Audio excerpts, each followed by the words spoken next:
Bona nit.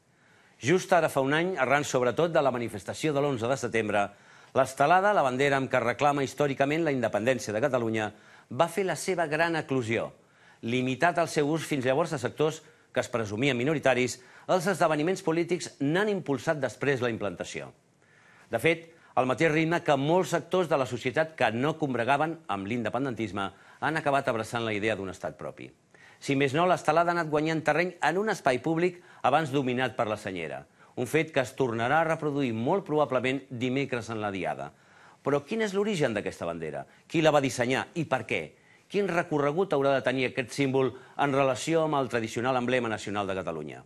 I a què respon l'estelada amb l'estel vermell?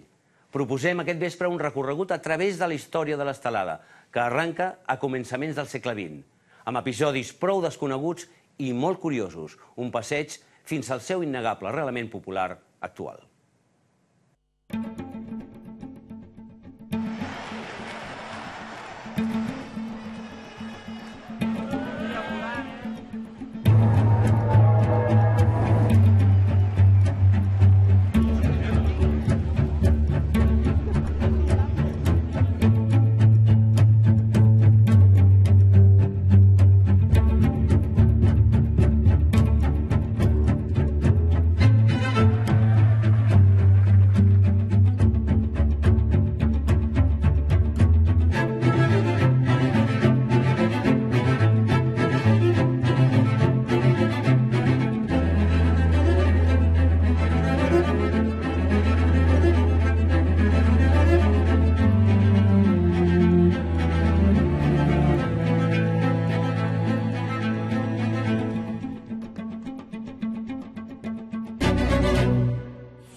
La colla de Diables de les Borges del Camp celebren el seu dinar anual. Habitualment fan una calçotada, però avui han canviat el menú. Faran arròs. Aquest any, però, l'arròs no és l'única novetat. Tots sabem cap on avança el país i la seva gent. I des dels Diables, com a part social i cultural d'aquest, creiem que hem de portar el nostre granet de sorra. La colla ha volgut deixar empremta en el vestuari d'aquest canvi que es respira pel país i n'ha dissenyat un de nou. Us vol presentar en primícia el disseny del primer vestit del diable de l'estelada. Els Diables de les Borges del Camp incorporaran l'estelada al seu vestuari. És tota una declaració d'intencions. L'estelada és aquesta bandera temporal que tenim, però és el símbol màxim de la lluita cap a la independència. Esperem abandonar-la d'aquí poc, però ara mateix és com ens definim i explicar el que és el que volem, aquest país lliure que esperem aconseguir d'aquí poc. De senyeres amb estels se'n coneixen des de fa més de 100 anys. L'any 2008 una comissió va organitzar el centenari de l'estelada. Des d'aleshores han donat a conèixer la història de la bandera a través d'una exposició itinerant. Els catalans que van estar a Cuba, entre ells Vicenç Albert Ballester, que va ser de fet el qui va poder dissenyar tal com coneixem avui l'estelada, va inspirar-se en la bandera cubana que sabeu té un triangle també amb un estel al mig, inspirant-se també en aquests colors de la llibertat, el blanc, el vermell i el blau, que són els colors tradicionals de la Revolució Francesa, de la Revolució Nord-americana, va inspirar-se en aquests colors per poder dissenyar dintre de la senyera un triangle blau, el triangle del blau del cel, de la llibertat, i el blanc també de l'estel, que simbolitza també l'emancipació. Hem de tirar més amunt, Celebrar el centenari de l'estelada, el 2008, va ser iniciativa d'uns particulars. El motiu era commemorar un doble aniversari. Els 40 anys de la creació, en ple franquisme, d'un partit independentista, el Partit Socialista d'Alliberament Nacional, el PSAN, i els 100 anys de la publicació de la primera imatge d'una estelada. La primera imatge de l'estelada és un calendari de la metralla de l'any 1909, per tant vol dir que la imatge és del 1908, i en ell es veu dues persones en una balconada, això és el casal de París, hi ha la bandera francesa, la bandera catalana, i en ell ja es veu a la bandera de l'esquerra, una bandera catalana, amb un romble blau i una estrella blanca. És la primera imatge que tenim de l'estelada. Les primeres senyeres amb un estel, símbol d'alliberament, s'exhibien obertament a París o a Santiago de Cuba. Però a Catalunya només es feien servir d'amagat. Les utilitzaven els catalanistes radicals de l'època, els anomenats separatistes. Sovint eren perseguits per la policia. La policia espanyola entra a la seu de la Reixa, destrossa tota la seu i dins un armari troba una insígnia com aquesta. Igual, però amb 2 forats. Era perquè es posés el trau de l'americana. Al posar-se el trau de l'americana, hi havia la bandera catalana, però només per aquest símbol, tant el president de l'entitat com el vicepresident de l'entitat són agafats per la policia i comença una investigació. La Reixa era una entitat de suport als presos catalans. Aquests joves van ser els fundadors. Havien estat detinguts l'11 de setembre de 1901 durant la primera ofrena floral al monument a Rafael Casanova, quan l'estàtua era una més de les que hi havia al Saló Sant Joan, avui Passeig Lluís Companys de Barcelona. Aquests joves a la Barcelona de l'època eren, compta, uns 300, no més de 300. Aleshores, el seu pensament no és un pensament independentista com el que pensem, diguem, avui en dia, o el que entenem avui en dia, sinó que és més aviat un pensament confederal. És a dir, ells pensen en un estat que es pot confederar a nivell espanyol o a nivell ibèric, fins i tot es pot confederar amb Occitània o en un marc de nacions europees. Els joves radicals s'aplegaven a la Unió Catalanista, una federació d'entitats que havia impulsat a finals del segle XIX les bases de Manresa, el primer projecte d'estatut. Al 1901, la Unió Catalanista, a diferència de la Lliga Regionalista, defensava un catalanisme de caràcter socialitzant al marge de la política. Ells consideren que el catalanisme tothom ha d'anar a la una, que la política, sobretot electoralista, divideix el catalanisme i, per tant, fan política, però no volen participar a les eleccions. Es produeix una mica com en aquests moments, no? Vull dir, hi ha una sensació de corrupció del sistema electoral, aquesta restauració borbònica, un altre paral·lelisme evident, doncs produeix un sistema de torn de partits entre el Partit Conservador i el Partit Liberal totalment corrupte, i que aquests nacionalistes cada vegada més faran el paral·lelisme entre sistema corrupte de la restauració i com a sistema espanyol. La difusió del pensament radical es feia a través de publicacions. Una de les més conegudes era La Tralla. En aquest número de 1905, dedicat a celebrar la independència de Cuba, es publica un poema dedicat als màrtirs de la República Cubana. En realitat amaga un acrònim. Agafant les primeres lletres es pot llegir Visca Catalunya Lliure. Aquí tenim la bandera de La Tralla, del setmanari La Tralla. És de grans dimensions. El fundador de La Tralla havia viscut la Guerra de la Independència a Cuba, on va obtenir el títol de pilot de la Marina Mercant. Es conserva intacte, sense ni rendar, amb tota la pàtina dels anys. Era Vicenç Albert Ballester, un empresari i activista polític considerat el pare de l'estelada clàssica, la del triangle blau i l'estel blanc. El seu disseny es basa en la bandera cubana. El triangle és inspirat algo amb la maçoneria, tot i que ell de maçó res, perquè era creient catòlic, però deixem-ho entre cometes, no? I l'estel, el triangle, és un símbol. I el blau és el símbol de la humanitat, els colors. I el blanc, el símbol de la llibertat. La independència de Cuba, la descolonització de Cuba respecte a Espanya era una imatge perfecta, era un missatge perfecte per utilitzar una bandera semblant per reclamar la, entre cometes, descolonització de Catalunya respecte d'Espanya. Per Ballester, l'estelada era una bandera provisional. En un article va deixar escrit «Deixeu que Catalunya sigui independent». I serà aleshores que posarem de bell nou la bandera de les 4 barres, la bandera catalana sense estels, sense blaus, però amb tots els honors, ben alta, ben dreta i ben sola. L'estelada més antiga que es conserva és del 1915. Està molt feta malbé, perquè es veu que va anar al front i va patir molts desperfectes. Va anar al front durant la Primera Guerra Mundial i es creu fins i tot que va embolcallar el cadàver d'un dels voluntaris catalans, Camil Campanyà, que va morir a la batalla del Somme. Això és sobreposat. Segons explicava, ell també era amb la intenció que el dia que tinguéssim la independència, aleshores es podria treure el triangle i quedaria la bandera catalana.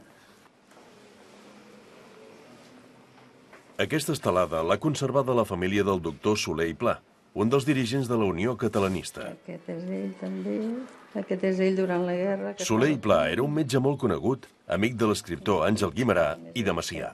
En unes notes autobiogràfiques, el doctor Soler i Pla va explicar la història d'aquesta primera estelada. El que diu és que l'11 de setembre del 1915 hi havia 3 legionaris, és a dir, 3 catalans que lluitaven a la Legió Estrangera Francesa, que van anar a l'homenatge que es feia a Rafael Casanova i aquell dia, des de la Unió Catalanista, se'ls va fer el lliurament d'una bandera estelada. I ell diu que aquesta és la primera bandera estelada. La bandera estelada neix com una bandera de combat, en el sentit que durant la Primera Guerra Mundial el que hi ha és una presa de consciència que aquest separatisme català ha de tenir un emblema que l'identifiqui.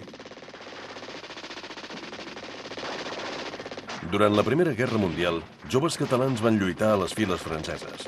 Estaven enquadrats en el primer regiment de marxa de la Legió Estrangera i van participar a les batalles més conegudes com Verdun o el Somme. Alguns estrangers van poder lluitar en unitats pròpies, però França no va permetre mai la creació d'una unitat militar catalana. Hi ha comptabilitzats uns 900 catalans, comptant Catalunya, el País Valencià, les Illes, que són gent que està lluitant al front, i bàsicament no són voluntaris, és a dir, són gent que ja es trobaven a França quan esclata la Primera Guerra Mundial, estan fent de mecànics, estan treballant a les fàbriques i amb l'esclat de la Primera Guerra Mundial veuen una opció per aconseguir una feina, per aconseguir cobrar, i aleshores hi ha un contingent petit d'aquests 900 que són pròpiament els que estarien al front més ideologitzats i lluitant per alguna cosa catalanista, diguem-ne. El doctor Soler i Pla, a qui veiem en aquestes imatges, amb barretina i capa visitant el front de Verdun, va organitzar un comitè de germanor amb els voluntaris catalans. A través de padrines de guerra, enviava paquets als soldats i intercanviava correspondència. També publicava a Catalunya els fets bèl·lics d'aquests catalans. La idea era aprofitar la presència catalana en aquesta guerra contra els imperialismes per internacionalitzar el plet català. I el que hem de dir sobretot és a les potències bel·ligerants, dir nosaltres estem lluitant, sobretot estem recolzant França, i per tant, quan s'acabi la Primera Guerra Mundial i vosaltres guanyeu, és hora que ens agraïu el recolzament que us hem donat a través dels nostres soldats, bàsicament a la Legió Estrangera Francesa. El novembre de 1918 es va inaugurar el funicular de Sant Joan a Montserrat i va acabar la Primera Guerra Mundial. Uns joves es van fer una foto des del mirador de Sant Joan. Jo crec que es va fer des d'aquí, que aquí hi havia un antic restaurant, i per tant des d'una de les parets d'aquest restaurant, o també algun d'aquests petits replans que fa la roca. Portaven una estelada i una bandera dels Estats Units. La fotografia va ser publicada a l'Intransigent, un setmanari de la Unió Catalanista. Al costat de la foto hi ha un missatge dirigit al president Wilson dels Estats Units. Els separatistes li recorden la participació de catalans a la guerra, li informen que Catalunya fa temps que brega per la seva autonomia i li demanen ajut per aconseguir la llibertat. El president Wilson havia fet públics els seus famosos 14 punts en un discurs al Congrés nord-americà. Feien referència al dret d'autodeterminació i a la creació d'una societat de nacions on s'oferirien, segons les seves paraules, garanties d'independència política i d'integritat territorial dels estats grans i petits per igual. Aquesta carpeta és la que conté tot el material documental de la Comitè Pro Catalunya. La publicitat que es va fer cap als anys finals del 18 fins als 20 i tants sobre el fet català. la paraula Catalunya, en anglès, Website, sé que dir la Catalunya, i cartes enviades als cònsols americans, en Wilson, tota la documentació. I aquesta és l'única, jo diria que és l'única bandera que existeix amb seda i de l'època autèntica que es va crear el Comitè Pro Catalunya. El Comitè Pro Catalunya, una organització clandestina dirigida per Vicenç Albert Ballester, el creador de l'estelada, va iniciar una campanya internacional. La seva esperança era que la situació de Catalunya es discutís a la Conferència de Pau de París. Però França tenia un interès escàs en el tema i el govern espanyol es va afanyar a enviar-hi el primer ministre, el comte de Romanones.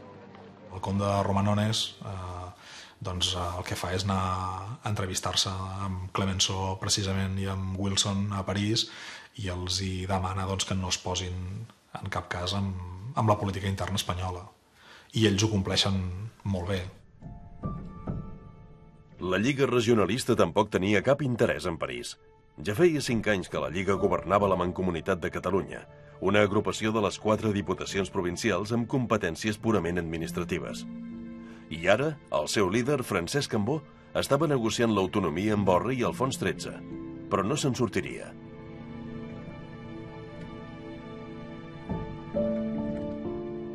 Els separatistes catalans del Comitè Pro Catalunya van enviar 3 representants a París. Van lliurar documentació al Ministeri d'Afers Estrangers francès i es van entrevistar amb un ajudant del president Wilson. Però tot va acabar amb bones paraules. Amb els problemes que tenien els mandataris per solucionar el panorama europeu, una delegació, de 3 joves catalans que no representava en absolut ni tan sols a la Mancomunitat, era una cosa impensable que tingués una rebuda de cap altra manera, no? I ells, s'acaba la visita i tornen. L'estelada ja s'ha convertit en el símbol dels catalanistes radicals. Alguns centres catalans de l'exterior l'adopten en publicacions i com a bandera pròpia. Això crea conflictes amb les autoritats diplomàtiques espanyoles.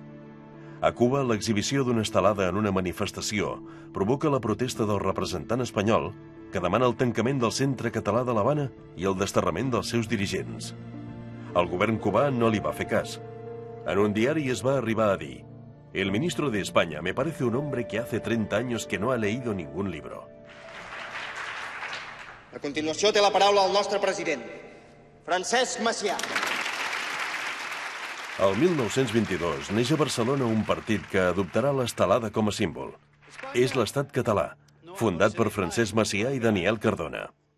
Està molt influït per l'aixecament irlandès de 1916 contra el Regne Unit. Per aconseguir la llibertat dels catalans haurem de lluitar. I en aquesta lluita jo vull ser soldat de l'exèrcit de Catalunya, no pas coronel de l'exèrcit d'Espanya. Serà Macià, la cara amable, el líder de masses, i Daniel Cardona, l'estratega, el que realment propugna la lluita armada. És el fet fundacional com a moviment polític, estratègic i orgànic del primer separatisme. I està clar que Estat Català, quan surt al carrer, ja té definit com a símbol propi, identitari, identificatiu, la senyera estelada, gràcies al treball que s'ha fet prèviament durant aquests anys. Un any més tard, l'11 de setembre de 1923, serà l'últim cop que l'estelada voleiarà pels carrers de Barcelona amb molt de temps. L'ofrena floral a Rafael Casanova acabarà amb una càrrega de la policia i més d'una vintena de detinguts. El governador civil justificarà la càrrega per la presència d'un grup de joves que llevaven una bandera que no era la espanyola ni la catalana, con un triángulo azul y una estrella solitaria en el centro. Empezaron a dar gritos que se consideraron subversivos y vivas y mueras.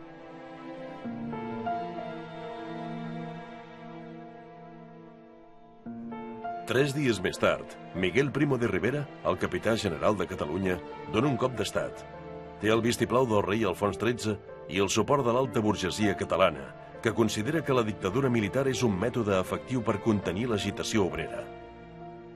Com a 2 grans espantalls que utilitza en Primo de Rivera per tirar endavant el seu cop militar i perquè Alfons XIII el beneeixi, són, en primer lloc, la crisi social, l'activisme dels treballadors, i el segon espantall és l'espantall del separatisme. La dictadura intenta liquidar tots els símbols catalanistes. La senyera i el català seran erradicats de la vida pública. La Mancomunitat de Catalunya abolida. El camp del Barça va ser tancat durant 3 mesos per una xiulada a l'himne espanyol. I fins i tot les columnes de Puig i Cadafalch de Montjuïc seran enderrocades.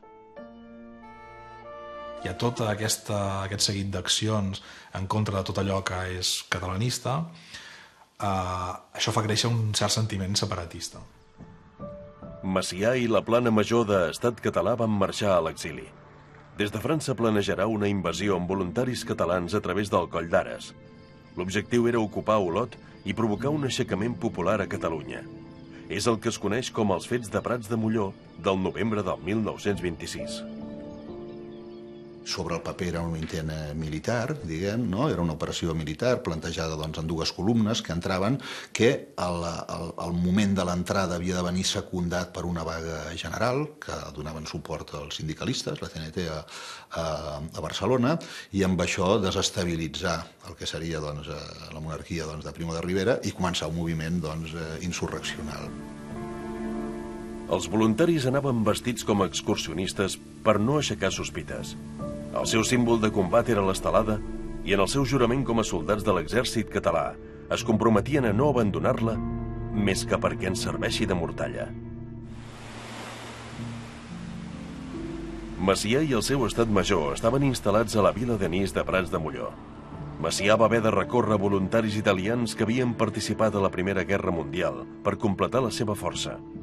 Un d'ells, Ricciotti Garibaldi, net de l'heroi de la unificació italiana, en realitat un doble agent de Mussolini i de la policia francesa, els va delatar.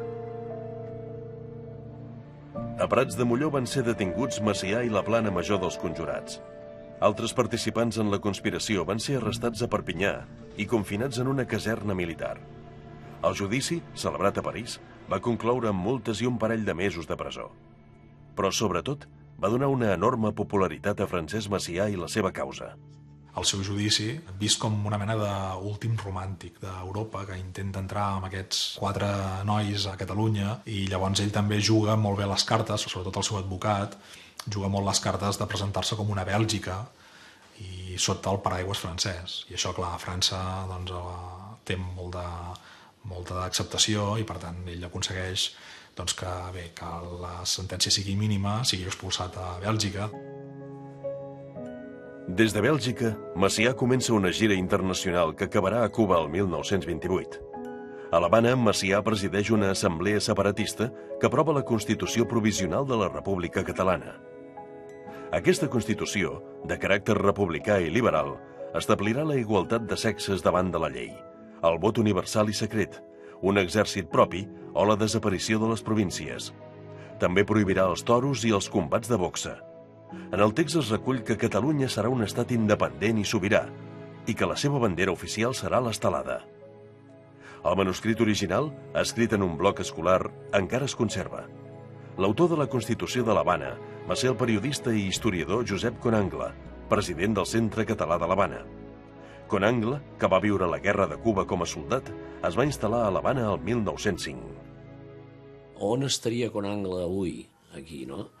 En quins partits, quina seria la tendència, no? No seria difícil trobar-ho amb una combinació, jo diria, entre... Bueno, primer, ell naturalment per Macià i tot això, doncs el d'Esquerra Republicana. Entre Esquerra Republicana i una branca nacionalista moderada del partit del PSC. L'estada de Macià a l'illa va acabar a Santiago de Cuba. Les dones del grup nacionalista radical d'aquella ciutat li van oferir una estelada de seda per recordar-li el seu compromís amb Catalunya. Macià va jurar que aquella bandera mai seria deshonrada. Pocs anys després, les dames cubanes en reclamarien la devolució. Catalans, interpretant el sentiment i els anhels del poble que ens acaba de donar el seu sufragi, proclamo la República Catalana com a estat integrant de la Federació Ibèrica.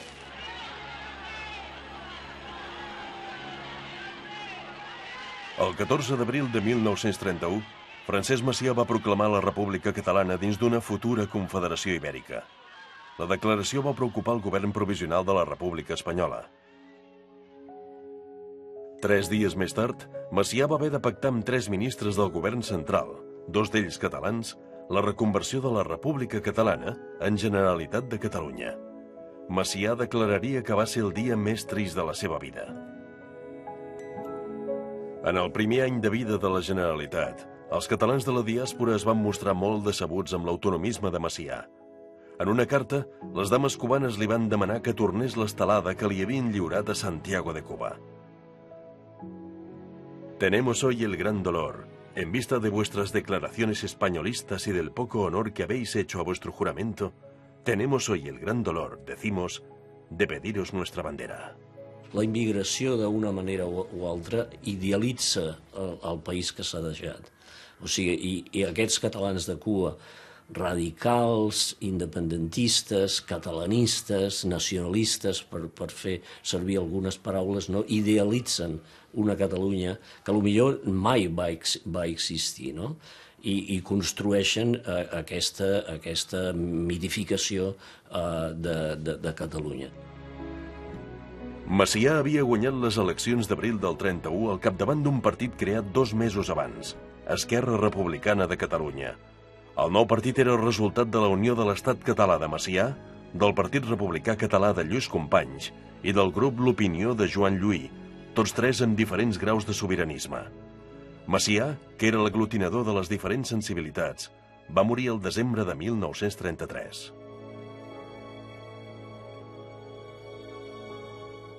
Lluís Companys, el seu successor, considerat poc separatista, també va proclamar l'estat català, però dins d'una república federal espanyola. El govern del president Joan Companys totes les facultats del poder a Catalunya proclama l'estat català de la República Federal Espanyola. Era el 6 d'octubre de 1934. Companys es rebel·lava contra el govern de dretes de Madrid. La declaració va sorprendre separatistes com el doctor Soler i Pla, que hi era present. Quan entra des del balcó, quan entra a dintre, es troba de cara amb en Soler i Pla, que sabia que l'havia criticat, i aleshores li diu, bé, ara no diràs que no sóc catalanista. I aleshores en Soler i Pla diu, aquell home que tota la vida havíem considerat un espanyolista, ara ha fet allò que tots nosaltres, els nacionalistes catalans, volíem, no? Que és proclamar l'estat català. Aleshores, és molt curiós perquè quan ell baixa les escales del Palau de la Generalitat es troba amb un capità dels Mossos d'Esquadra que li diu que allò serà un desastre.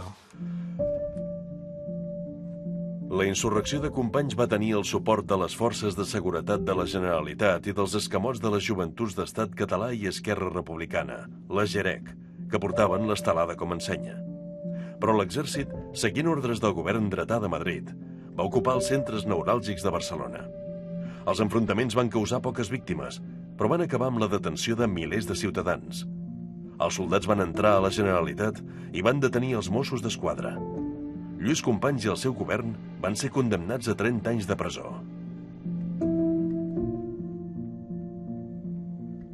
Amb el triomf de l'esquerra al febrer del 1936, Companys és alliberat i proclamat de nou president de la Generalitat. 5 mesos més tard, comença la guerra provocada pel cop militar del general Franco. L'estelada tornarà a entrar en combat. A l'agost del 36, voluntaris d'Estat català van intentar alliberar Mallorca dels franquistes i dels seus aliats de la Itàlia feixista. Però l'expedició va fracassar. Els italians van jugar molt fort des del començament, sobretot amb aviació, i després desastrosa en el sentit que el govern central li va mancar tot suport, desconfiant de que això també pogués ser un inici de que la Generalitat impulsés les seves pròpies forces armades, diguem. Aquesta estelada prové del temps de la Guerra Civil, també. Com veieu, per un costat és estelada, té unes taques de fongs que preferia no tocar-la per no evitar el descoloriment, i per l'altre costat porta brodat voluntaris de Pineda.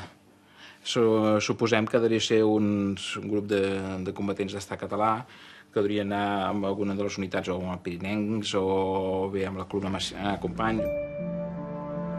La columna Macià Companys va ser una de les unitats de voluntaris nascuda en els primers mesos de la guerra per fer front a l'exèrcit franquista. A Catalunya, les forces de seguretat i els obrers havien fet fracassar el cop militar.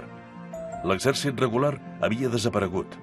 Els voluntaris de la columna Macià Companys, provinents d'Esquerra Republicana i d'Estat Català, portaran l'estelada al front d'Aragó. En tot el que és la iconografia del front, de les trinxeres, de cerimònies, de mítings, de casaments, etc., la bandera estelada està present a tot arreu, en totes les activitats de la columna Macià Companys. No és un patrimoni exclusiu d'Estat català, sinó que tot l'entorn nacionalista la utilitza d'una manera, en fi, relativament quotidiana.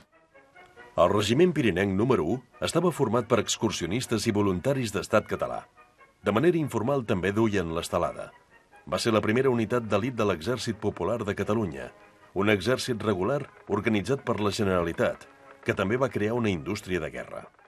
Però tot acabarà al maig del 1937, quan forces de la Generalitat i els comunistes del PSUC s'enfrontin amb militants de CNT, la FAI i el POUM. A partir d'aleshores, el govern central es farà càrrec de tot. Després del maig del 37, l'autonomia, a la qual havia arribat molt lluny Catalunya, queda absolutament laminada. Les indústries de guerra passen a ser controlades per la República, l'exèrcit català queda dissolt i queda substituït per l'exèrcit popular de la República. Companys es dedica, no pot fer res més que fer discursos. No té absolutament cap possibilitat d'incidir ni en la política d'indústries de guerra ni en la política militar, diguem. Queden fora de joc. Finalment, el 1939, l'exèrcit de Franco acabarà amb l'autonomia de Catalunya i amb la República. De nou desapareixeran els símbols i la llibertat. El general Llamo le hizo entrega de una bandera del Estado catalá que los separatistas dejaron abandonada en su huida. El ministro la hizo guardar para siempre. Però no va ser per sempre. L'any 1944, a l'època més dura de la dictadura, apareixerà una estelada a Barcelona. En realitat va ser una manipulació del franquisme. Uns militants del Front Nacional de Catalunya, una organització independentista creada el 1940 a París, van penjar una senyera tradicional, no una estelada, al telefèric de la Barceloneta. Va estar penjada durant tota la diada de l'11 de setembre. En aquells moments això, amb una Barcelona afamada, entristida, atemorida, allò va ser un valor oxigen. La intenció era aquesta. Sempre, esclar, era de dir Catalunya ha perdut, però no ens hem rendit. Però una publicació franquista va modificar la foto per convertir la senyera en estelada. La foto trucada il·lustrava un text on es demanava més mà dura contra el separatisme.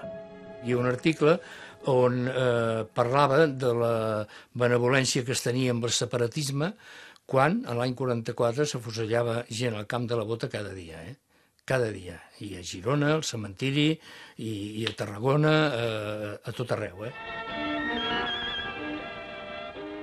L'any 1968, a Barcelona, va néixer de manera clandestina una nova estelada, la de l'Estel Vermell. Josep Ribes va ser un dels dissenyadors de la nova bandera estelada. Encara guarda un dels primers models. Era la bandera del PSAN, el Partit Socialista d'Alliberament Nacional, creat el 1968 per joves escindits del Front Nacional de Catalunya. El blau, doncs, ens semblava poc independentista i poc d'esquerres. Nosaltres érem independentistes i d'esquerres.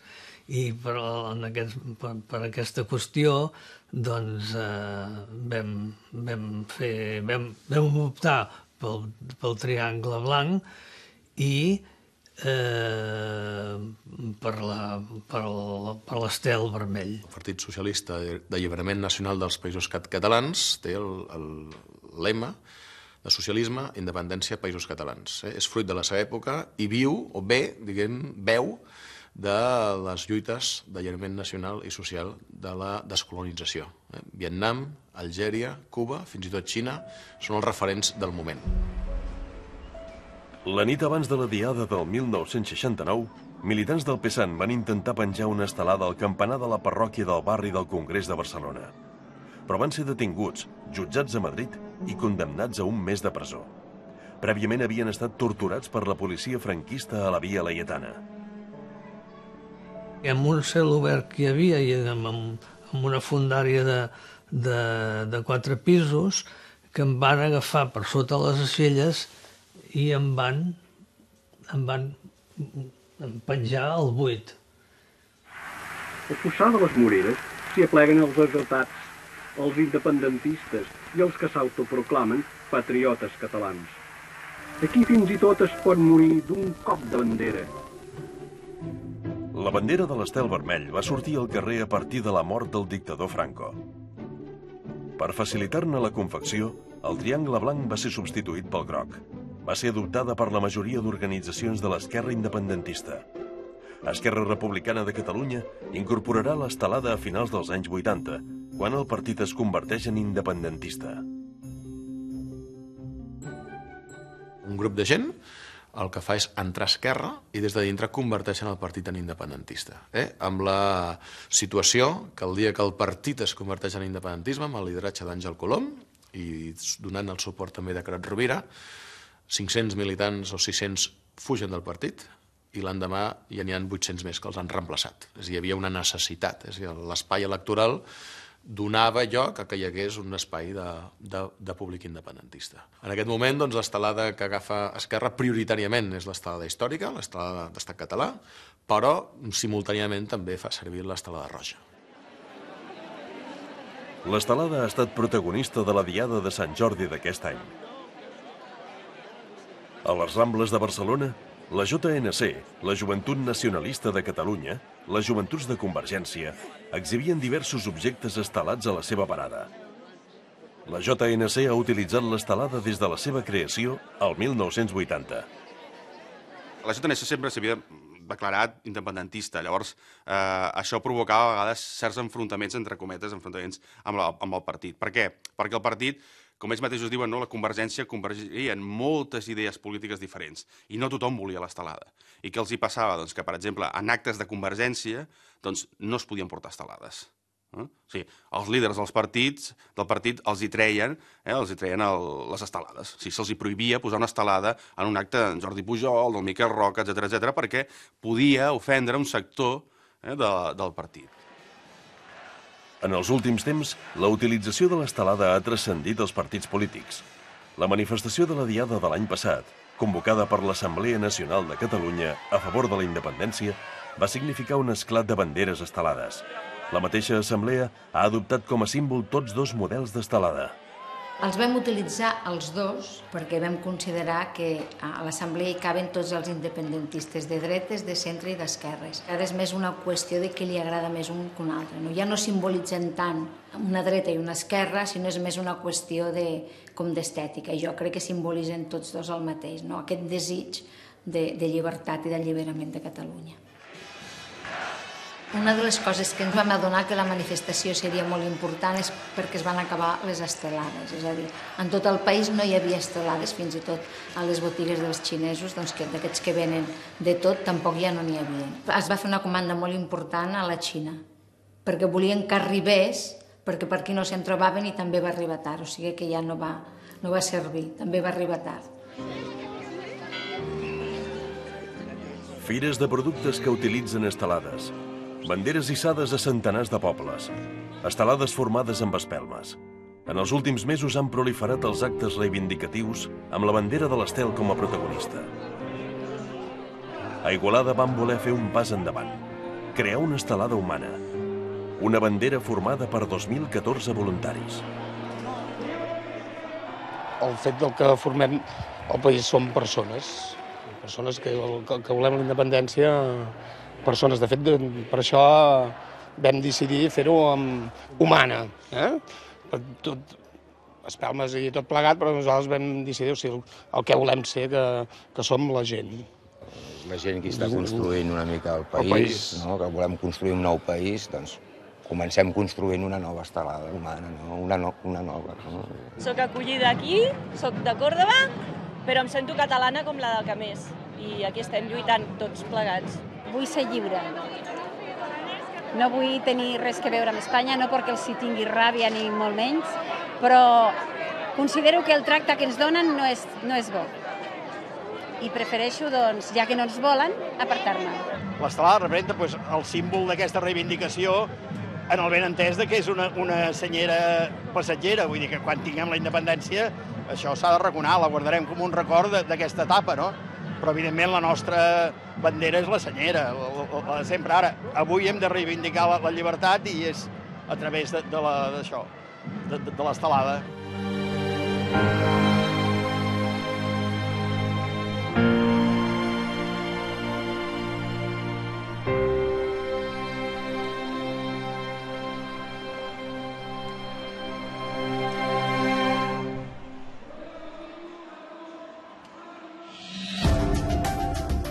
I la setmana que ve, 24 anys després d'aquella cadena humana que va unir els països bàltics per recuperar la independència, la rèplica a Catalunya amb una nova iniciativa de la societat civil que pot influir decisivament en el debat polític. La Via Catalana.